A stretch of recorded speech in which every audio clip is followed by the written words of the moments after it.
If the idea of pointing your camera at a complete stranger makes you feel nervous or uncomfortable, you're not alone.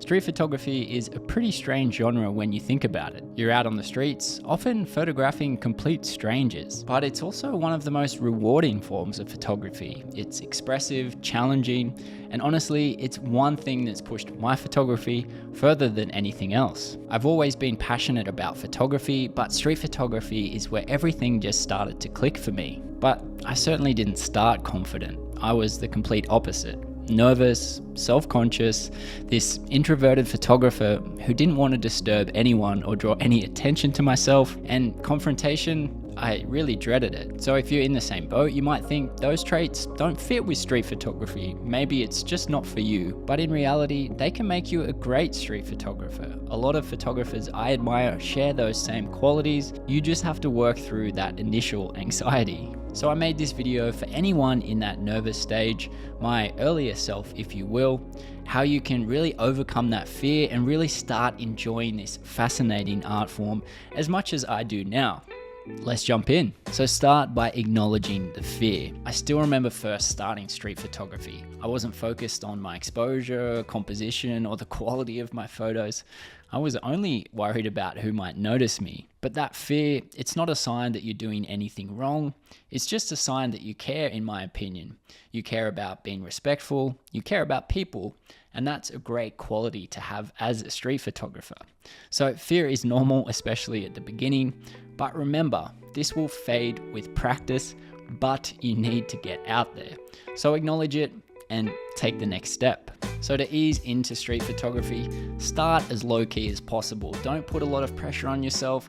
Just go out and start noticing things and wander around with your camera in hand. That's it, and that needs to be your only focus at the start. If you're near a big city, take advantage of it. In these busy urban areas, people will barely even notice a camera and you'll just blend right in. This is why these bigger cities can be a great training ground if you have access to it. When nerves hit, the key is just to start pressing that shutter. Don't even worry about photographing people to begin with. Focus on things like light, shadows, textures, and just scenes without any clear subjects. This just gets you comfortable being out and around taking photos. It helps you feel less visible. Gradually, it will become less intimidating. Small cameras might help you feel less noticed, but a longer lens can also be useful at first. This means you can keep your distance, and then later, as your confidence grows, you can move in closer with a wider lens. So next up, once you're a little bit more comfortable with this, here's an easy approach to start incorporating more people into your shots, which is starting with the fishing technique. Street photography can often be broken down into these two main approaches, which is fishing and hunting. I've talked about this before, but it's especially helpful when you're just starting out. Hunting is when you actively search for a subject and you really move around trying to place them into a frame. It's more dynamic, but can sometimes be a bit more confrontational. So fishing, on the other hand, can be slightly more relaxed in a way. You find an interesting backdrop or scene, it might be great light, a bold wall, a compelling composition, and you just wait. You let the subject enter your frame. So if you're nervous about photographing strangers, fishing is a perfect approach. You're letting these moments more come to you. My own style does lean more heavily towards fishing, as I'm frequently looking for these compelling scenes where something could happen, and then I wait. Over time, you will build that confidence to go out and hunt more actively when you need to, but for starting out, fishing helps keep things simple. It's less stressful and can achieve great results. As a bonus, if someone does notice you, it usually doesn't feel personal. They see that you're already framed up and it feels like they've actually just stepped into your photo, not like you've singled them out. One thing I've done is actually always hold my position, even after someone has passed from the frame. So keep looking down at your camera or keep your eye to the viewfinder for longer. Act like you're still taking a photo. People will quickly realize you're just out taking photos. You're not out targeting them directly. Next up, strength in numbers. One of the biggest things that helped me early on was simple, and that's going out with other photographers. There's something about not being alone that always eases your nerves. When someone else has a camera too, you feel like you're just part of something, and it really shifts your mindset. Maybe they'll be more experienced, which is great for learning, but they don't have to be. Just being around someone else whose interest in photography still really helps. You'll notice more, perhaps try new things, and you'll learn from just watching each other.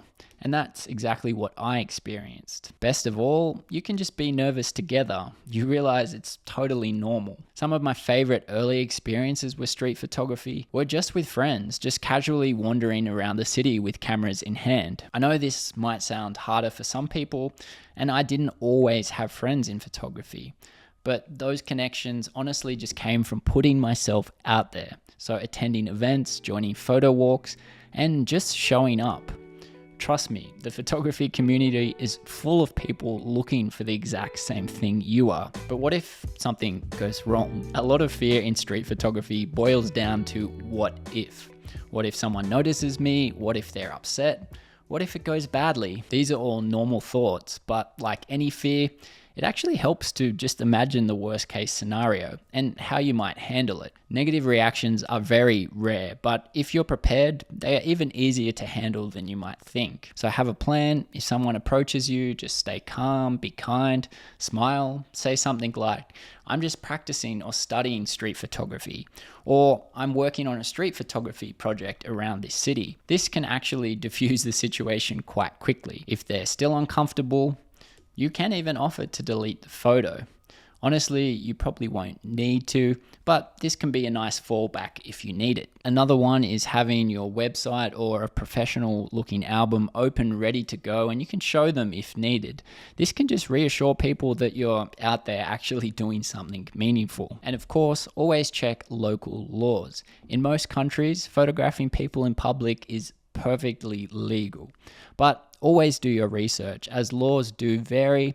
Sadly, some places are a little more stricter and have rules around sharing or publishing images with recognizable faces. So respect always comes first. Be kind. Remember, we are all human. You'll be fine.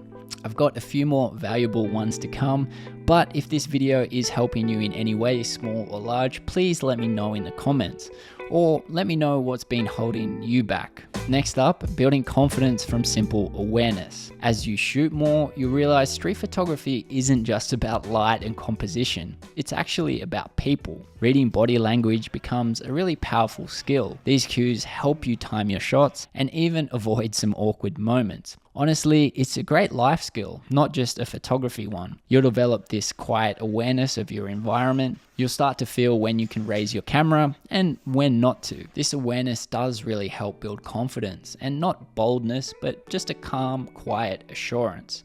A skill that comes naturally when you stay observant and present. How to keep growing that confidence. Here's the truth. Nobody starts out feeling confident. If you're waiting for that, you're never going to begin. Confidence comes from doing, from showing up, from pressing the shutter, even when it feels uncomfortable at the start. Some days it will flow, others it won't. But every time you go out, you start chipping away at those nerves. And that's real progress. So focus on this, not just the result of your photos.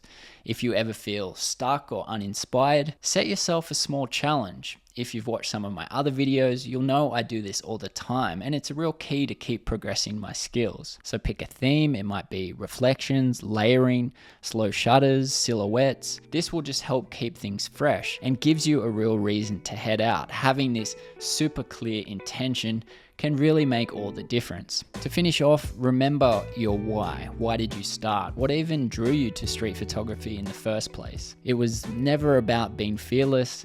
It's about showing up anyway, staying curious, and learning to trust yourself over time. It is such a rewarding and energizing way to really express yourself, but it's also easy to lose that perspective when you're in a bit of a rut or just doubting yourself.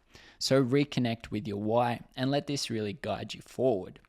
If you're anything like me, once you get started on a roll, you won't want to stop. So start small, stay patient, and don't let those nerves hold you back. Remember, the more you shoot, the more you will grow. And before long, all those nerves, they will just fade away. Remember, it's just part of the process. Please do subscribe and check out some of my other videos too. Keep on creating, keep on growing, my friends. I'll catch you in the next one. Bye for now.